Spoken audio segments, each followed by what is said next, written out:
Ooh, lucky. Okay. We're cooking. Okay, we're up to 13, eh? 14. 14? Yeah, 13 plus Are 1. we? Yep. Oh, shit. Okay. Okay, welcome to the 14th episode of Talking Jits and Giggles. I didn't think it'd get this far, but it has. So, obviously, a lot of people want to listen to a bunch of jiu-jitsu people talk shit for an hour. So, it's quite cool. Look, first of all, we want to hit up a couple of sponsors. So, Bryan's wearing the nice top today, 52%, Yes. slightly above average. So if you got any gear like that, hit it up. Got some cool phrases and bits and pieces for jiu-jitsu. Yeah, got some wrist locks and rainbows and some heel hooks and high hopes and heel hooks. So look, yeah, so just hit those guys up. We've also got guys like open palm massage therapy for all your aches and pains. We've also got guys like neanderthal.co.nz. Just got all random stuff, rash guards. I think they're bringing in more and more gear. We've also got Scorpion supplements here in Christchurch. Hit them up. What's the tattoo place? Burning Needles. Jeez, I forgot Burning for a minute. Needles. Come on, mate. It's your tattoo base. Burning Needles. I'll skin in the zone. I'm just trying to think. Oh, and most of all, we have Marvia fight wear, jiu-jitsu gis, no gi stuff, boxing, bit of MMA and that kind of stuff. So check that out at Marvia. Jordan actually won our competition for the Marvia. Yes, for those ones that asked, Jordan won it.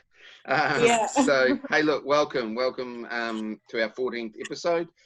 Yeah, it's awesome to have you on. Yeah, no, it's awesome to chat to you guys. Like, I was following the podcast when you first started it, and it's good fun, and yeah, it's nice to be on here. Oh, cool. Glad to have you here. You're actually our first solo female. We want to get a good view of jiu-jitsu in New Zealand, not just from a male's perspective, but also from a female's perspective. So yeah, you were our first solo female, so that's pretty awesome. So yeah, so look, just tell us about yourself. Why did you start jiu-jitsu? Where? And other martial arts, except if you did karate. So I basically started jiu-jitsu because I moved to Queenstown and there was no judo club. So I done judo since I was maybe 5 years old, but it's kind of all that I knew. My parents are both judo people. My dad was my coach, and I kind of had been traveling, and I arrived in Queenstown and there was no judo club. So I was like, oh, I need to do something. I need to fight some people. So I started jiu-jitsu, and to be honest, I hated it for the first probably 3 months. Everyone was smashing me, and it was like so much more intense than I kind of imagined. I don't really know why. But yeah, 3.5 years later, I'm still here, and I'm loving it. Can't get enough. So I train down in Queenstown at Carlton Gracie Jiu-Jitsu. And yeah, like, it's a really awesome team. They kind of just keep pushing us, and yeah, Jose's really, really good. So, he's a top dude too, I like that guy. So you started your journey doing judo. So what, here in New Zealand, overseas, where did you start? So back in the UK. So I'm originally from the UK. So yeah, I moved over here 3.5 years ago. So up until that point, I was doing judo in the UK at Oxford Judo. Give a shout out to them because they're amazing. Hopefully they'll be watching. Someone will be watching this back in the UK. So yeah, and I'd like never done any jiu-jitsu before I came here. So it was a bit of an eye-opener, to be honest. Yeah. So did you start judo as a kid, you said? How old were you when you started judo? I was probably, I don't really remember not doing judo. So both my parents ran a club in Manchester. I've been there. Yeah. So yeah, like, I don't really remember life before judo, but I probably started kind of actually doing sessions and training when I was like, yeah, maybe 5, doing kind of structured sessions. And then I started competing kind of regularly when I was about 13. And was kind of competing nationally, internationally. I got onto the Great Britain national junior squad. So I was kind of traveling all around Europe, competing, and having fun, friends. How do you find, like, because as a kid, like doing judo, with you're not really ever thinking about it, you're just doing it. So when you start to do it when you're older, it's hard to explain how to take people's balance because you've just always done it. Do you find that makes it harder for you to tell people how to do judo? Yeah, I find, like, I was doing a bit of coaching here. Like, we had a few of the guys that like wanted to learn some takedowns and do a bit of judo, and like I find sometimes teaching people the real basics, so like how to break balance, or they come up with questions like, oh, but how do you do that? And I'm like, you just do it. And they're like, but my body doesn't move like that. I'm like, what are you actually doing? And it really made me like think about what I was doing. I think starting jiu-jitsu helped because it made me like process what I was doing and why I was doing it, because it was something new, and I hadn't like started anything new for a really, really long time. So yeah, it is quite difficult, like kind of explaining to people, kind of, they're like, oh, you just like, but how do you do that? And you're like, I just told you. Just told you. Yeah. So yeah, it's pretty interesting, but like coaching is kind of my thing. My dad works for British Judo, so I kind of been following him around as a kid, like just going to work with him, being his dummy and like just learning and coaching. So I do enjoy kind of that challenge of kind of figuring out how to explain things to people and how to help people learn and develop. But yeah, it can be tricky sometimes. So did you get to go to you say you made the junior Olympic squad? Was that what you said? Or British squad? No, so I was just on the, like, kind of, they have the like national team, the kind of the national squad. So I was just competing in some of the kind of European circuit competitions. So I never went to anything like kind of major championships. I broke my foot when I was 17, which kind of put me out, kind of ended my kind of serious career as a junior, and then I found other things to do. I went to uni and found alcohol and different things. Really important stuff. So I wasn't like competing kind of seriously after that. So what made you come to New Zealand? An ex-boyfriend. So yeah, we were like traveling around Australia. We were like, oh, I want to go traveling, like see what this side of the world's all about. And he was like an outdoor ed instructor, so we kind of arrived in Queenstown, and I fell in love with Queenstown, fell in love with jiu-jitsu, kind of fell out of love with him, if I'm honest. So yeah, and like, I was only planning to be here for a winter, and yeah, 3.5 years later, 4 winter seasons later, I'm still here. So yeah. Oh, nice. So okay, so you've been in New Zealand doing jiu-jitsu. What other interests do you like doing for a wee bit? I love snowboarding. Obviously being in Queenstown, we're super lucky that we've got 2 mountains super close that mostly have a bit of snow. We had the opening weekend last weekend and this weekend, so yeah, I enjoy snowboarding and like everything kind of Queenstown has to offer, like hiking, kind of just going out and seeing fun places, I suppose. Yeah, you've got a pretty crazy Instagram. There's always something awesome going on. Yeah, are we through looking for photos to post up? Post crazy photos and make people think that I'm doing something cool every weekend. But it works well. Yeah. So okay, so you start jiu-jitsu in New Zealand. You're getting into it. How do you find competing and training? Yeah, did you start wanting to compete straight away? What was? Yeah, pretty much. So yeah, when I started, I kind of needed a goal. I'd kind of been traveling for a year, hadn't really done any training or anything, and I threw myself like 100% into it. I arrived in New Zealand on like Sunday, 3rd of March or something. The next day I was like at the gym, like introducing myself to Jose, and then I was there pretty much every day. Yeah, until like nationals in September. And then, yeah, it kind of carried on from there. Like my main goal was to compete and to like kind of fill a void, I suppose. Like I needed a goal, I needed to do something. So when you came to the, do you mean Whew, you went straight to the jiu-jitsu gym or like a normal gym? Oh wow! No, I was sitting there doing straight pumping to weights jiu-jitsu. emojis. I went Oh, wow. straight to jiu-jitsu, and I just said to Jose, I was like, I want to do jiu-jitsu. I don't really know what it is.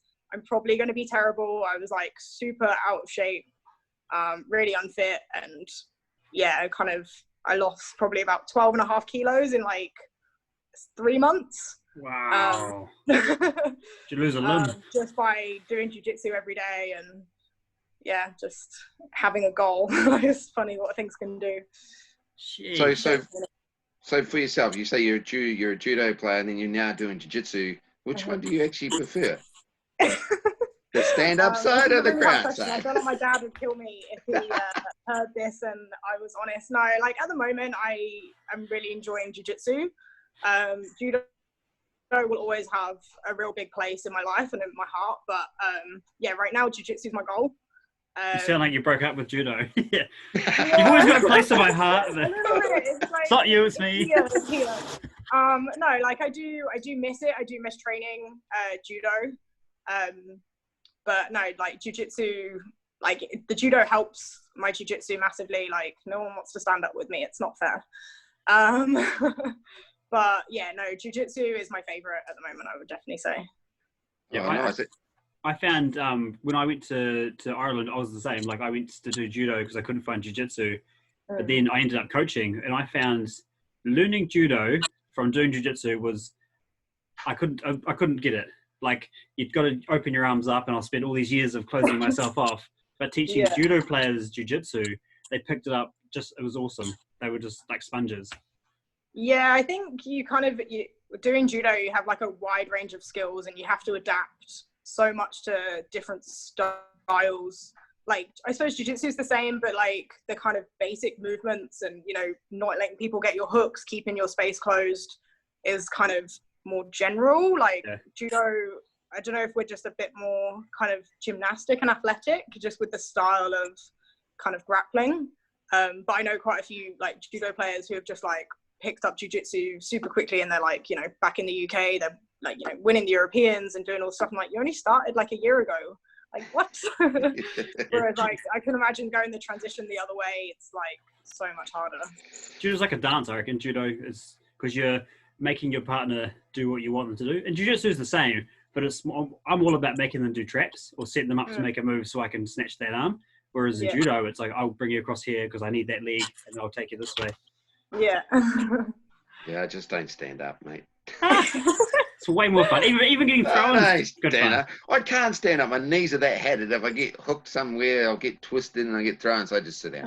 I stood up yesterday. I fought Elliot from he does judo for New Zealand, and he got me with an Ashi straight away, and I was like, he'll do it again. So I stood up and I tried to do like a sudogari on him, and I went for it, and I thought, he'll Ashi me again, and all of a sudden he Tomonagi me, and I was so far in the air, I didn't even know if he was going to bring me back or forward, so I just tucked and rolled. It was awesome. Yeah, no, I know Elliot, like I know Jason, kind of know of him from before I moved to New Zealand, and then I've like trained quite a little bit with those guys over in Christchurch, so. Did you ever fight Moira?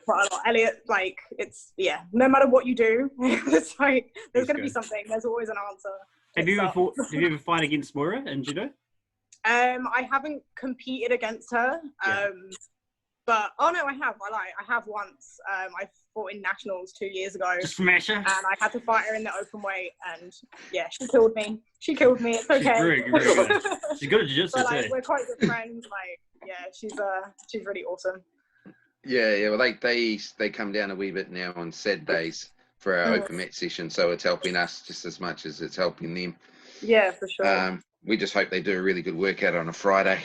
We're a little bit tired for the weekend. Make sure they're tired before they come in. So you've got into. So how have you done in New Zealand when you're competing? So I try and compete quite a lot because that is like my main goal. Like I do kind of like to develop my game, but competition is my kind of main thing. So when I first got here, so I did nationals 2017, and I won gold that year, which was really awesome. I was pretty surprised, to be honest, because I was like, I still don't really know what I was doing. White belt? White belt, yeah. Yeah. Kind of that awkward judo black belt. What? Yeah, I was going to say, isn't there a rule? Like sandbagging, I don't know. Yeah, so there is a rule. I don't think we were super aware of it at the time, or Jose didn't make me aware of it, if he was aware of it. It's quite had vague. Like honest conversations with him since then, and you know, he was like, oh, like, I don't think you were ready for your blue belt at that point. I was like, okay, like, I trust him, like, and yeah, like, it wasn't easy. Like, these girls are pulling guard and I didn't know what to do, and they're using my lapels, and I was like, like, I didn't know how to play guard at all. I was like, I'm just going to take them down and squish them and hope for the best. But yeah, since then I've kind of learned to play guard a little bit, and I do pull guard. Again, my dad will kill me for saying that. I pull guard on a regular basis. But yeah, like, I've won a few of the kind of regional competitions around. Like, it's hard being from Queenstown. Things are not cheap here. So actually trying to like save some money to travel and compete and, you know, do what I kind of want to do is pretty difficult. But like, I try and get to, you know, obviously nationals in Auckland. Now we've got more comps down in the South Island, that really helps. Been to some of the like Wellington regional comps. Yeah, so I've like I think I won Wellington regionals. I got bronze and silver at the Dunedin comp last year. It's blue belt? Blue belt, yeah, blue belt. So I only got my my purple belt in December last year. Yeah. But yeah, like, most of my comps have been at blue belt.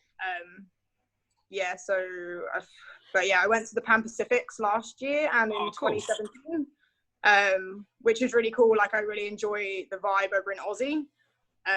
There's some really super tough competitors. Like, I haven't ever really done that well over there, to be honest. Kind of with traveling and kind of making weight and all these kinds of things, like, it's just never been quite right on the day. Massive divisions too, like how many fights you gotta have? Yeah, kind of being lightweight females at blue belt. There's like 20 girls in the division. Like, you're never gonna find that over here. Oh. And the styles are so different. It's like, I've even got 20 friends. No, don't even have 20 yeah, mate, lucky. So yeah, like, it's really awesome, and it'd be great to see that kind of participation, like, in the women's events over here.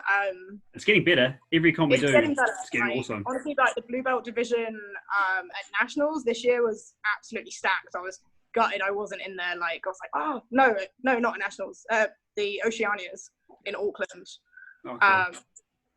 That was, yeah, the division was stacked. I was like, wow, like, cool. And there was only like 4 purple belts in the whole of the tournament. I was like, oh, gutted. Gutted, Jose. So how do you find, when you are competing, are you starting to fight the same people? Well, now you moved to purple, but while you were a blue belt, was it normally the same people, or did you find newer ones coming along all the time? There was some newer girls coming along, but generally for the kind of 2 years at blue belt, you'll always see like the kind of familiar faces going around, like there's a few of the girls from Axis that are competing quite a lot. The girls from Oliver MMA are doing really well, training really hard. But yeah, there's some newer girls coming through, kind of from Sahiso up in Auckland. Yeah, they're kind of training really hard and they're coming through, but generally it's kind of similar faces. Yeah. Oh, nice. So what do you, how do you find, you know, you've come from obviously overseas, you come here, you started jiu-jitsu, did it help you find friends, and did it help you just meet a whole heap of new people? Oh yeah, for sure. Like, if I hadn't have found jiu-jitsu over here, like, I probably wouldn't have many friends. I kind of say jiu-jitsu's kind of kept me in New Zealand, but it really has, like, the club here, everyone's been so supportive. Like, they're really, really welcoming, whether you're here long term, you're just here for, you know, 6 months, or you're literally just here visiting for a couple of days. yeah, everyone's super welcoming and are always happy to like help you out, no matter kind of what it is. So yeah, like being from kind of, well, I suppose Queenstown, like you don't really find that many Kiwis here. It's weird, pretty much everyone is either English or Brazilian. So they kind of know what it's like to be on the other side of the world with not knowing anyone, not feeling like you know anyone, like have anything in common. So yeah, everyone's kind of all on the same page, pretty welcoming. Yeah. And with so you're training in Queenstown, and you're a female, and you're saying you get quite a few friends. I think you've also lied to us a little bit here, because all the questions I'm getting, everyone's telling me you're really good at jiu-jitsu and you beat everybody up. I had a message from John, who we had last week, and he said he fought you. He went last time he went to Queenstown. He fought you, and you beat him up quite badly. So this time he dodged you. But he actually had some really good questions. Maybe I don't have as many friends as I think. Maybe I just... You have a lot of challenges. No, they're positive. It's everyone's saying how good you are. So I was really excited. I was like, wow, this is awesome. So, but he actually asked some really good questions. He asked you, how do you find, like, what's a really big struggle as a female learning and developing your skills in quite a male-dominated sport? So do you have quite a lot of females to train with, or you just really train with guys? We do have quite a lot of females at the club, who are all like really kind of pushing to develop, but actually a lot of them are white belts, or a lot of them are kind of a bit smaller than me. Like I'm not a big female, but kind of finding people who want to train. Like I am quite competitive. I am used to training hard, and I'm not saying that I want to go out and hurt people, but like when you're competing, you do need to push. Yeah. And finding other females that want to do that can be quite hard, and females that are at the same kind of skill level as you is really necessary. So I do mainly train with the guys. Like we've got a really good group of purple belt guys at the moment, and ranging from kind of like 70 kilos up to like 100 kilos, and they're all really good to train with. So yeah, like I do mainly train with the guys, and it can be really frustrating. I do come home sometimes and just like want to punch a wall because I kind of just got squished by all of the big white belt men, or you know, like just got boloed by Jose every single 10 seconds. But like I think I probably have less issues training with the guys than the other girls. Like I think because I find a lot of females are like, oh, I don't want to, like, you know, they just have those personal space issues. Yeah. Because I can imagine as a female, you know, as an adult coming into a contact sport like jiu-jitsu must be quite weird and quite strange. Like, you know, in our adult lives, we're not kind of encouraged to be that close to someone in a very kind of sweaty personal environment. So again, as a female, like you walk into a gym and there's just big sweaty men rolling around on the floor with each other with some like Brazilian rock in the background. Like I can imagine it being really, really intimidating. Why do I want to do this? But like I think with my judo background, that was like never an issue. You know, you're training with the same kind of people in that kind of close contact environment. So I think I did actually find it a little bit easier coming into jiu-jitsu. But I do find like training with less experienced people, or people who are not experienced rolling with females or smaller people, can be super frustrating. Like it's not like I want to be treated like a female. I just want to be treated like a smaller person. As much as I really hate to say it, like I don't have the strength of these big boys, and I'm never going to. So actually, if you use all of your strength against me, I'm just going to get squished. I'm just going to be stuck on the bottom, kind of framing like my life depends on it. Yeah. No one learns. No, and no one's taught them. Yeah. Like, you know, there's someone going, oh, like they're really annoying to roll with. Like I can't, you know, just get past their guard. I can't open their guard. And you're like, well, no one's told them that they need to like lower their strength level to roll with females or to roll with, you know, smaller people. Like no one's teaching them how to do that. They're just kind of being expected to know. So on that, this is actually one of his questions. This flows in really well. what advice do you have for people who are unsure about the level of strength and aggression to put into training with people who are not quite the same size as them? I would say start kind of low. Yeah. Like, you know, start by kind of flow rolling and see how how they are kind of the smaller person is rolling. Like if they're going hard, like then you can kind of tone it up a little bit. Yeah. And it has to be like a real kind of slow, gradual process. I'm not saying go super easy on people because that's not okay. And that's probably my biggest pet peeve. If someone goes super easy on me, that is when I'll be most pissed off. Yeah.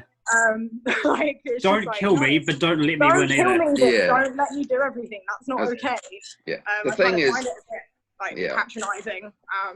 So yeah, like just go like flow roll and go light, but still move.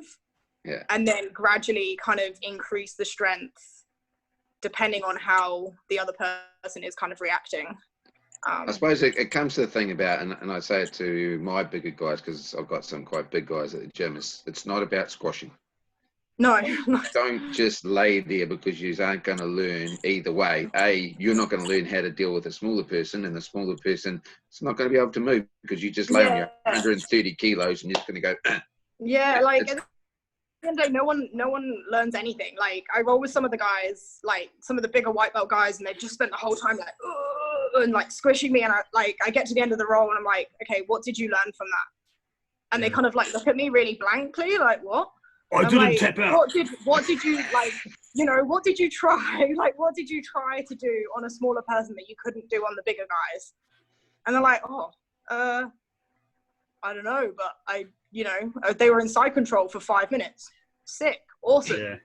Like, I found when I first started rolling, to me, I had to win every roll. It wasn't until I was getting killed as a blue belt and got towards purple belt that I was like, I need to adjust it. I need to have like rolling specific goals, and there's no winning and losing. There's just there's winning a roll, there's losing a roll, and then there's just rolling to not lose.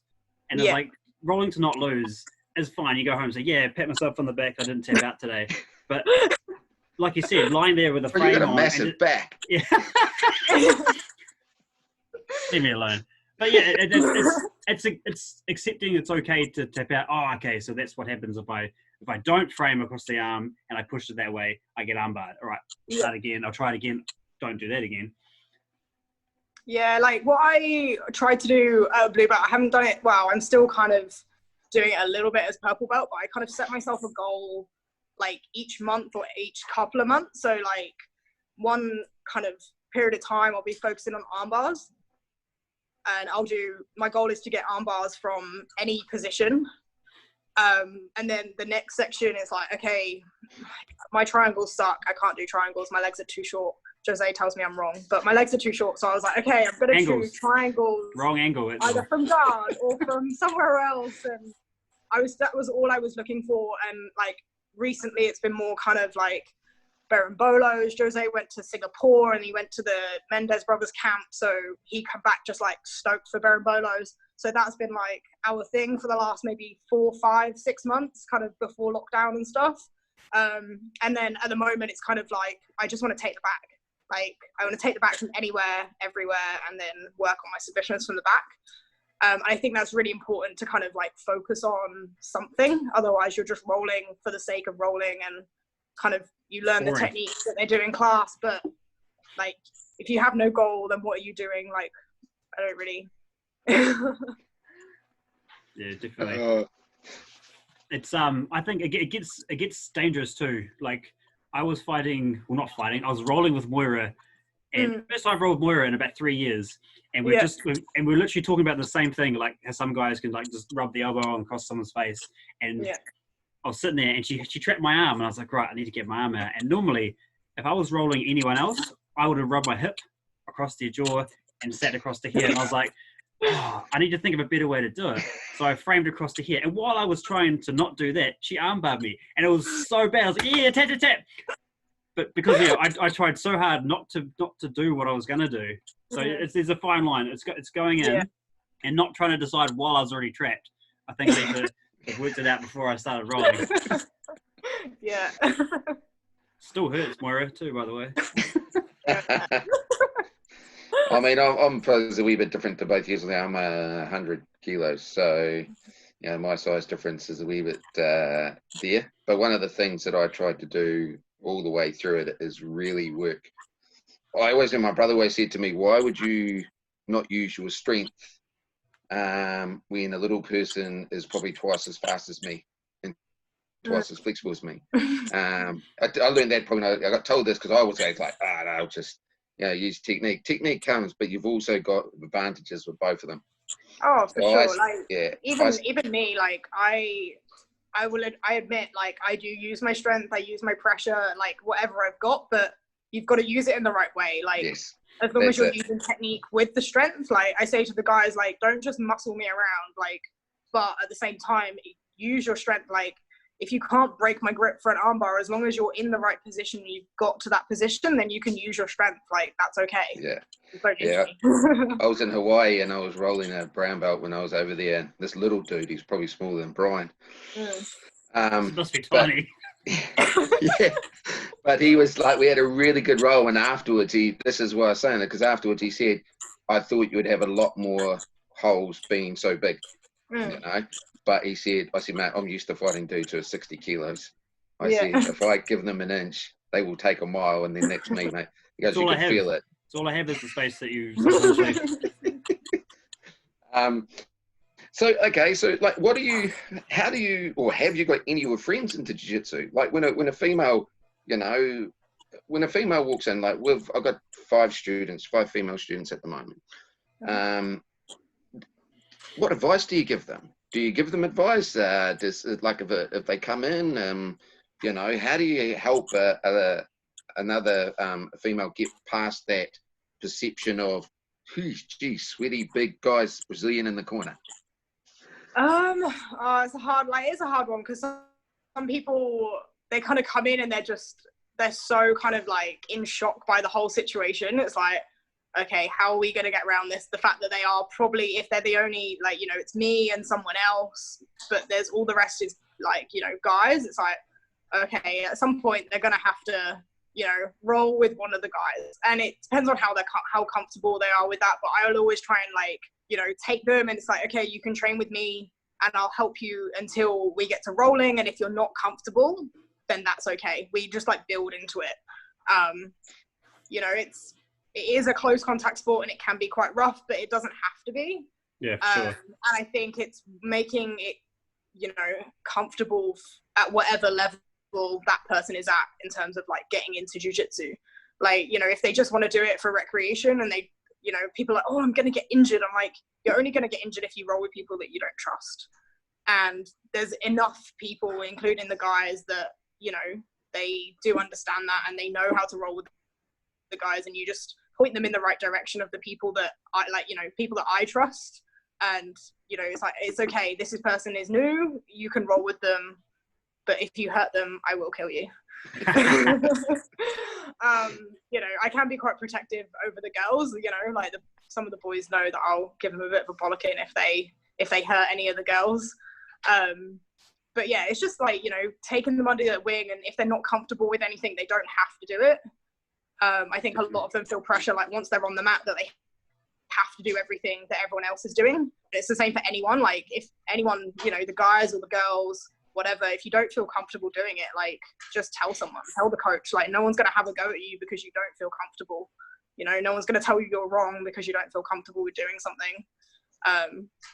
Or at least not here. I don't know about other gyms, but you got to have your own principles first. I mean, we're not trying to make you become someone else. We're trying to make you become a better you.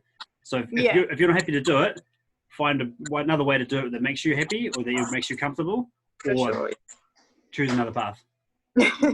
Yeah. No. So like obviously with the virus and everything slowed down and everything, things got changed around. I know the competition scene's back up. Are you getting yourself ready to start competing? I mean, the South Island has September, October, and November, so 3 comps all at the one, each month. Yeah. Are you getting yourself ready for that, or what about a little trip around the South Island, just drop into different clubs? What's going forward for you? For me, I'm kind of like my work schedule, like since kind of we've come out of lockdown, has been pretty hectic and pretty all over the place. So my training hasn't been as consistent as it could have been since like before, you know, lockdown and things. So I am starting to like kind of build my training back up to where kind of I'll feel comfortable competing again.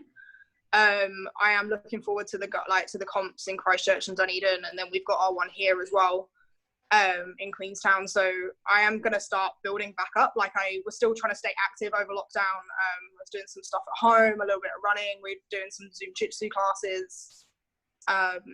So yeah, I don't think I was like terribly out of shape, but kind of mentally getting back into that that kind of competition phase as well will probably take a little bit of preparation. But yeah, I'm definitely kind of starting to get back into it and starting to like prep for the comps for the rest of this year. No, so have you travelled around the South Island and trained at a few gyms?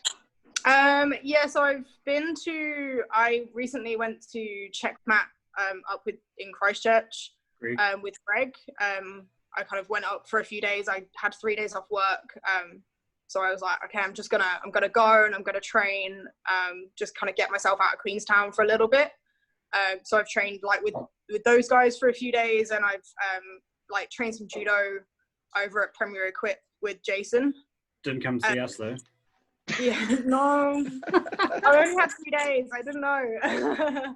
But no, like I do have a plan to like, you know, travel a little bit more, like with my work schedule and the South Island being as isolated as it is, like, you know, 6 hours for us to get over to Christchurch unless we get a plane, which isn't super cheap at the moment.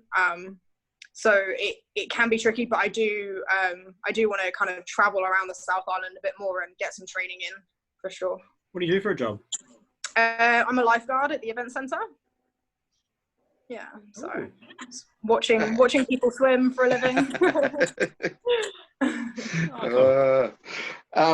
So what is your aspirations for jiu-jitsu?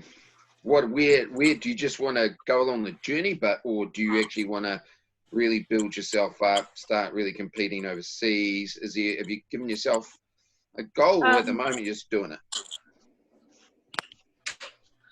Yeah, so I do want to compete a lot more.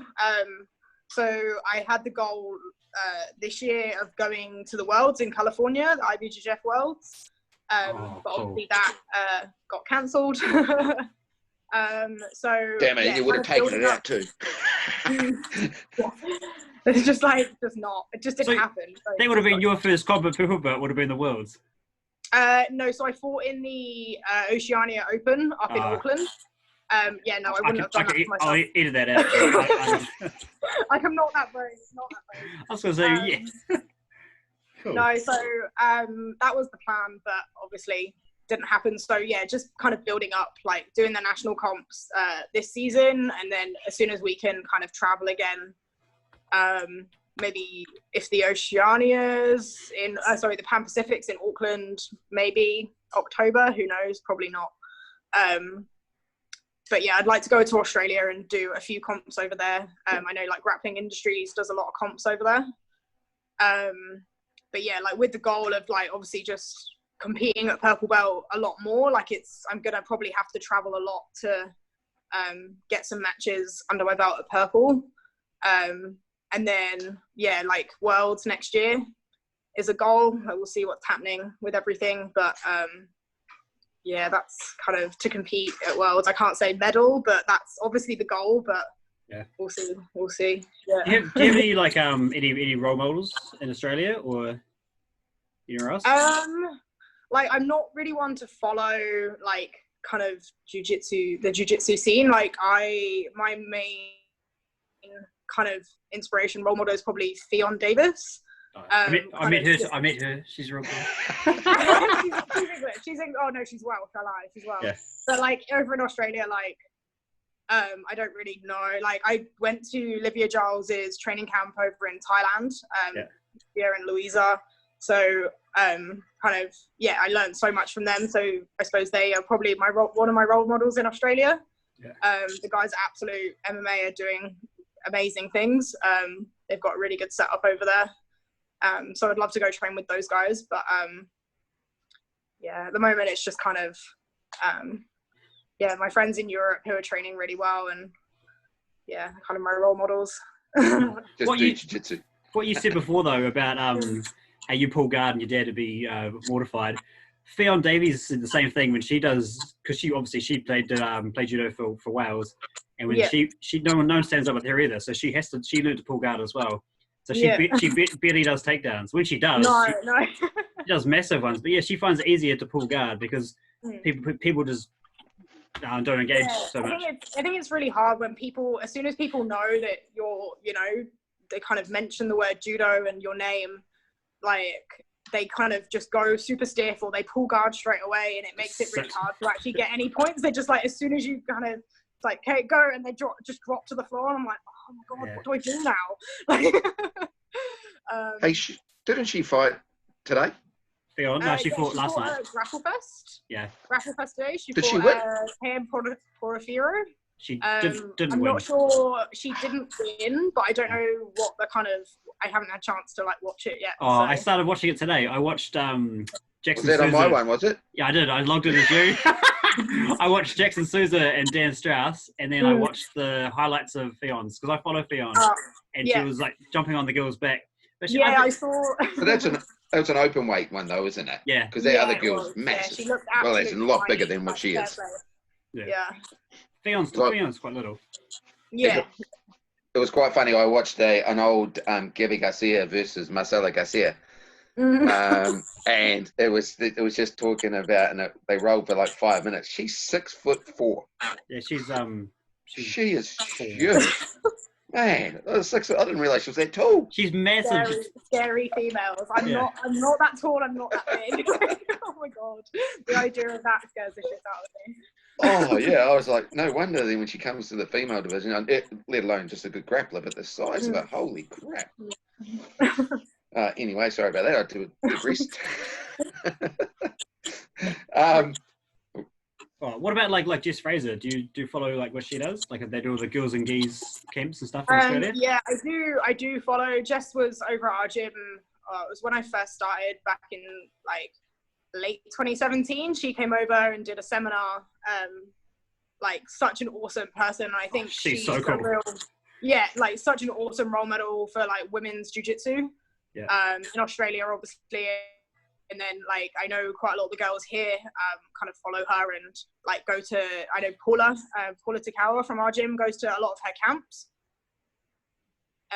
I haven't had a chance to yet, but it's definitely on my plan to go to the next camp that she does. It normally does, like, a big one in January.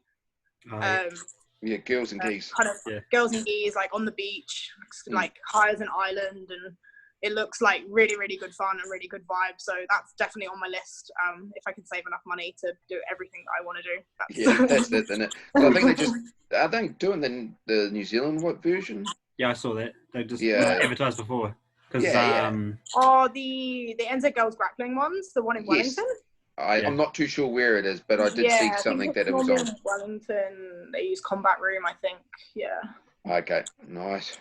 I think that was next week. I think Paula and one of the girls, Emmy, are leaving on Friday. So yeah. Yeah. So you get to, obviously, I've been down. Actually, last time I actually rolled it at Jose's was when he was around the back, the back way to Coronet. Oh, Coronet Pete, when they're at Fight Science? I think it was, that was the last time I rolled there. It's quite a while ago. But you get a lot of visitors. A lot of visitors come in and out. How do you find that? Like, obviously, getting so many different people from different countries, and I would say Queenstown, in my opinion, probably one of the ones that experience that the most in New Zealand is the amount of tourists that come through and do train. How do you find that? Like, because obviously there's so many different styles and that kind of stuff. I think it's really awesome, and I think it really builds everyone's jiu-jitsu. Being able to see that variation in, like, you know, people from so many different places. It kind of sucks when you find someone who, like, oh my god, it's going to be an amazing training partner, and they're only here for a week, or they're here for like 1 winter, which is even worse because they're here for like 4 or 5 months, and then all of a sudden, like, you'll become really good friends with them, and then they leave, and you're like, oh, See ya. bye. But yeah, like Queenstown, it's awesome that we do get that kind of like amount of people and the amount of visitors, but it also does suck. Like, it's so transitional. Like, being here 3.5 years, I'm like seriously long term and like part of the club, which I don't know, anywhere else would seem like, you know, I've just been here since like yesterday. So yeah, like, we've got a really good group of kind of core people, but Queenstown being the way it is, it's just like, oh, like Jose said it to me, I get upset when people leave, and he's like, oh, but it's just Queenstown, people just leave. I'm like, how can you be so unemotional about that? Like we just had one of the guys, Fraser, he was one of our purple belts. He's just moving up to Wellington at the moment, and yeah, he's been with us for 4 or 5 years, and it was probably the first time I've seen Jose be like, or maybe a few times that I've seen like Jose truly emotional about someone leaving. He's like, oh, like, you know, it happens and blah, blah, and he's only going to Wellington. Like, most of them are going back to Europe or going to Brazil or going to America. Like, you probably won't see them again or for a really, really long time. But yeah, it kind of, it's good, but it's also kind of like, yeah. Like, do you get kind of some, makes like, you kind of really, like, I don't know, you don't want to always make really good friends with people because you know that they're just going to leave. Yeah. You're like adopting pets, and you got to give them back out again. That sounded terrible, but you had to bring the animals into it, didn't you, mate? Oh. Have you had any really good women come through while you've been there? Yeah, like we don't get that many like women visitors that are here for kind of any length of time. We've got a girl at the moment, she's over from Wellington. I think she trains at, is it GSW? Yeah. GSW up in Wellington. She's a blue belt, Angie. She's like really awesome, and I had some really good roles with her this week. But she's only here for like another week, and then she's going to go. But we don't get like huge amounts of girls that are here for kind of any length of time. It's just kind of visiting for a couple of days, and they come to the women's classes, and then they kind of go again. So yeah. But so do you take the women's classes, or who takes them? No, Paula Takawa takes those classes. So she's brown belt. Yeah, really, really awesome competitor as well as a coach. My work schedule doesn't always allow me to go to the women's classes, which is a real shame because I really want to like support the women's jiu-jitsu a bit more in Queenstown and in New Zealand, to be honest, because I think it's got so much potential. It's hard for women kind of to get the time off doing, most of them have got families and things, so obviously we take priority on looking after children and all of that stuff. Oh, it's changing. It's changing.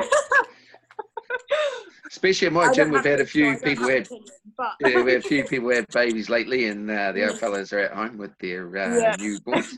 I'll stay at home dad in Ireland. It's good. I think it's good. Where was I going with that, actually? Hang on, we were talking about...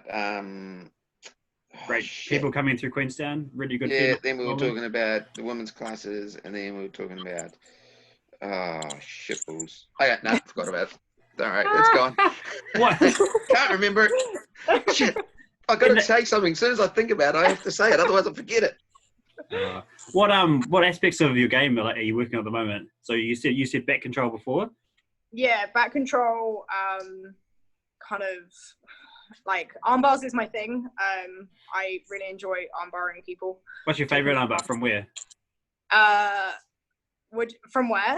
Normally from Mount, but yeah, just armbars from everywhere, to be honest. Do you do like the classic judo armbar from Mount where you just like smash off into a really fast armbar, or do you like a real slow? I do like the Z-back one, like a real slow, make it real comfortable. So I used to. That was like I try and just like spin round into it and fly across the room with that arm. And then Jose started to tell me off. He was like, okay. Stop killing my people. I was maybe like a 2-strike blue belt, and he was like, okay, we really need to like stop doing this. It's not going to work. As you find bigger people or people that are a bit better than you, it's just not going to work. So I now, I now try and like just keep the pressure and go into like a Z mount and kind of just crush people. One of my favorite ones.